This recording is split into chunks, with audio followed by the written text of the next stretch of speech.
How to turn on location sharing on iPhone. To get started, first of all go ahead and open up the Settings application on your phone. Once you're here, scroll down and go to Privacy and Security.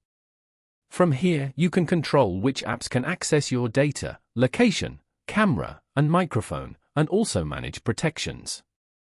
Tap on Location Services at the top. On this page, tap on Share My Location as shown. As you can see, the Share My Location feature is turned off. Go ahead and turn this feature on.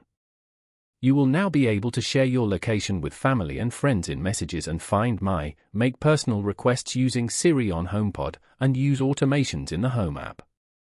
Following these steps, you can easily turn on location sharing on iPhone. Thank you for watching. Please leave a like if this tutorial helped you, or leave a comment below if you have any questions related to the video.